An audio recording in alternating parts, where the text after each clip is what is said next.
So the Paleo-Indian period was finished up in my first lecture. We talked about the Cody culture. What I'm going to do today is run through the early Archaic, Middle Archaic, Late Archaic, Late Prehistoric, and Historic, up to the Historic period in today's lecture. So the early Archaic period in Yellowstone is from 8,000 to 5,000 years ago. This is characterized by a severe drought known as the altithermal climatic period. This altithermal was very hot, very dry. The Great Plains portions of Montana and Wyoming dried out a lot compared to previous time periods.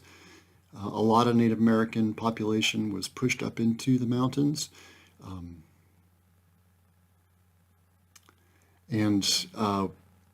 Because of that, we find a lot more archaeological sites in upland areas compared to the Paleo-Indian period. So starting about 8,000 years ago up until about 5,000 years ago is this very hot and dry period called the early Archaic.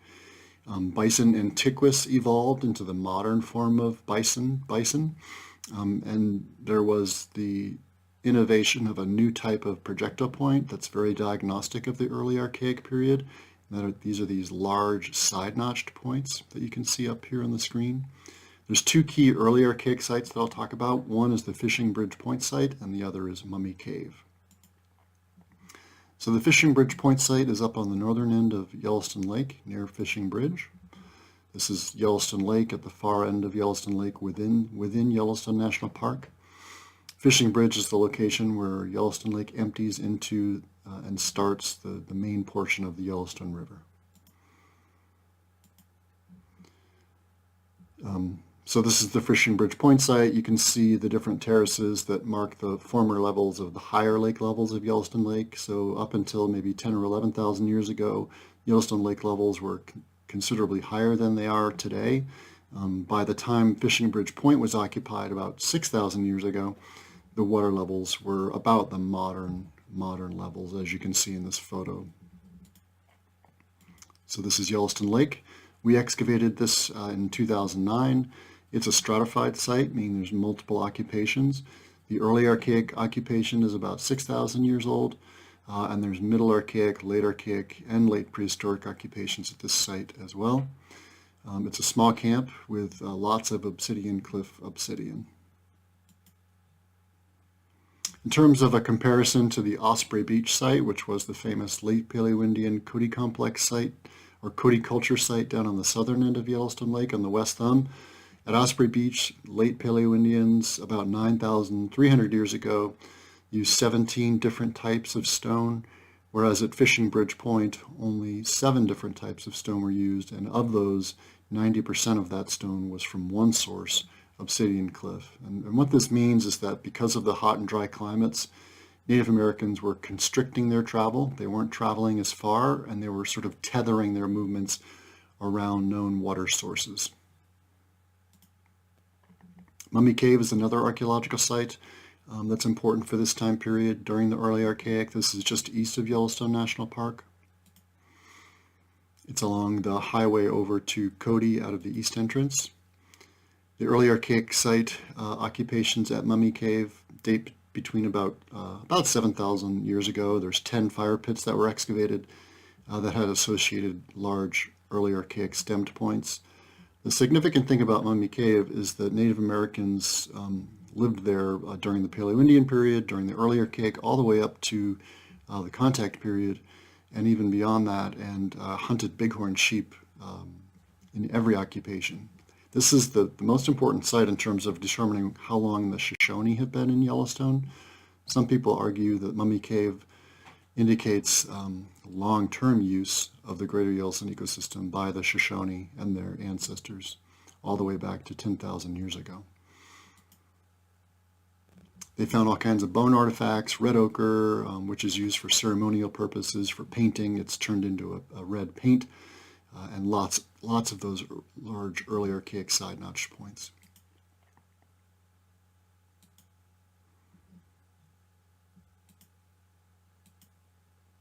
So the Middle Archaic in Yellowstone is from 5,000 to 3,000 years ago.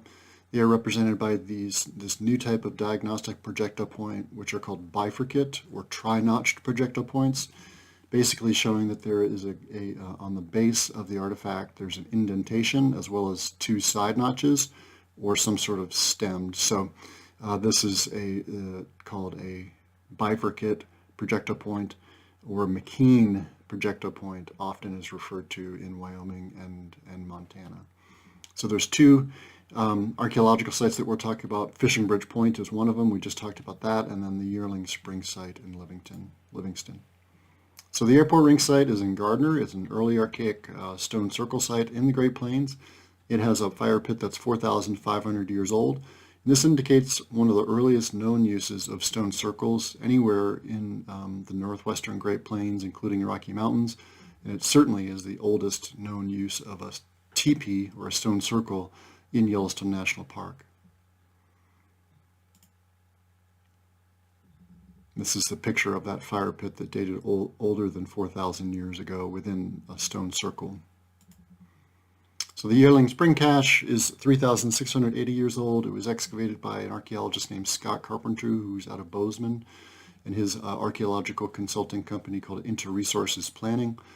They found 62 red ochre covered bifaces, all from Obsidian Cliff. You can see on the map here where Obsidian Cliff is in comparison to the Yearling Spring Cache. Here's excavations of the site. Shows the outline of the cache. And these are the bifaces that were found there. So somebody had visited the Obsidian Cliff site, had produced a bunch of obsidian bifaces, and had transported them up the Yellowstone River.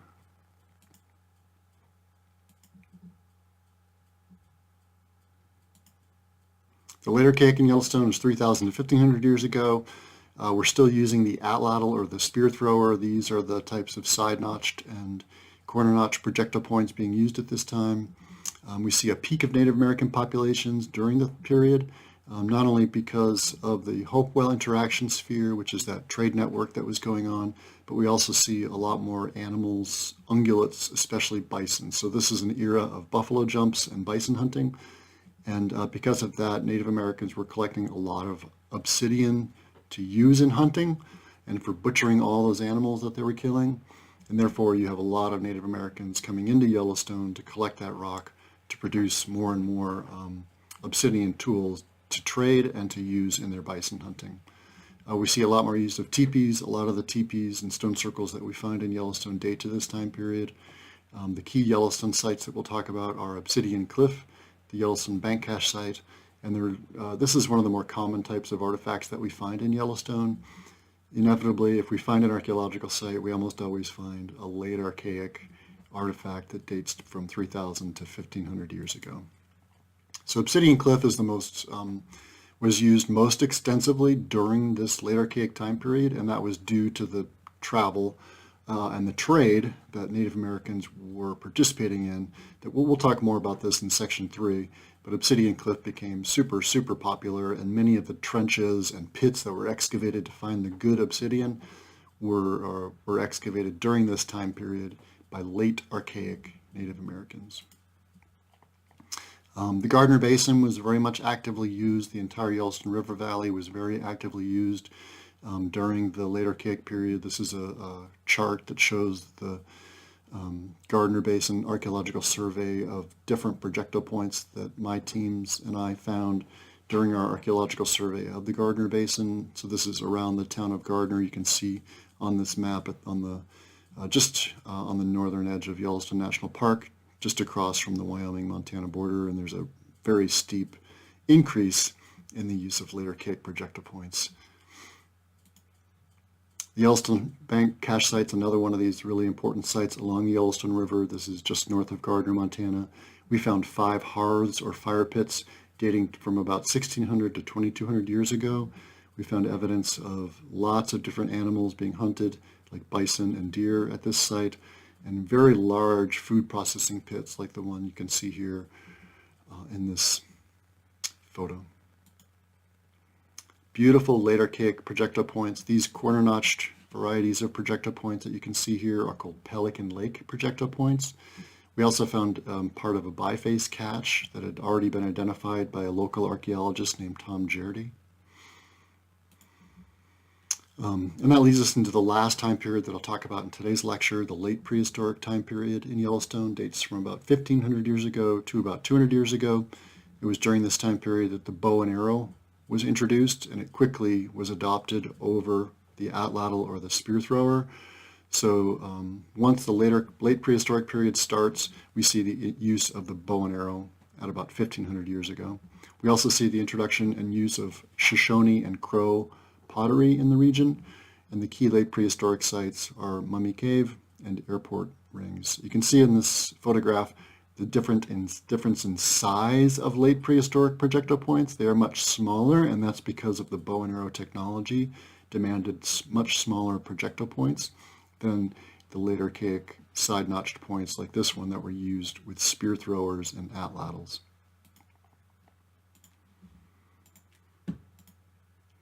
So you can see this size difference here as well. And this just shows you how each of the different types of atlatls versus bow and arrows were used by Native American hunters. Again, this is an illustration by Missoula artist Eric Carlson for the Before Yellowstone book, as well as another book that I wrote called Montana Before History.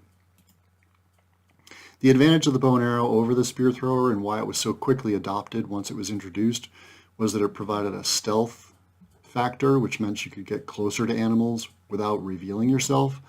With a bow and arrow, you could crouch behind rocks, and with a atlatl, you kind of have to stand up to throw it. So the use of the bow and arrow provided a much more significant stealth aspect. The bows and arrows are much more light and compact, which means you could carry more rounds and basically do more killing during those mass bison hunt events. And the tips of bows and arrows, the arrow points are much smaller. They're much easier to make. You could produce many, many more of them in the amount of time that you could produce the larger spear points for the atlatl. So Mummy Cave is a very important late prehistoric site. This is the most significant occupation of Mummy Cave was by the Shoshone during the late prehistoric time period. It's called Mummy Cave because of a human burial that was recovered at this location. This human burial was on display at the Buffalo Bill Museum in Cody, Wyoming for years before it was removed out of respect for the Shoshone tribe. But they also, archaeologists excavating in the 1960s, found basketry remains, feather and fur ornaments on the head of the individual. The individual was married in a mountain bighorn sheep robe. And so the late prehistoric occupations between about 1,500 years ago and 200 years ago in Mummy Cave were very significant.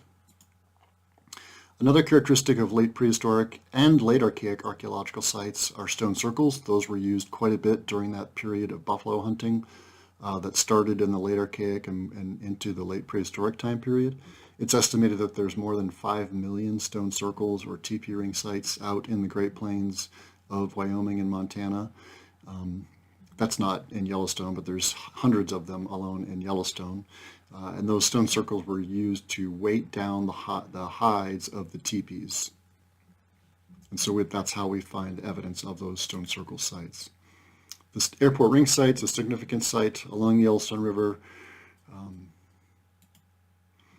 We estimate that that site had 11 or 12 stone circles. One of them was definitely used in cold weather. We found an area of that stone circle in which had a accumulation of ash in the northeast corner, showing that a breeze had come in and blown the ash from the interior fire into the corner of the teepee.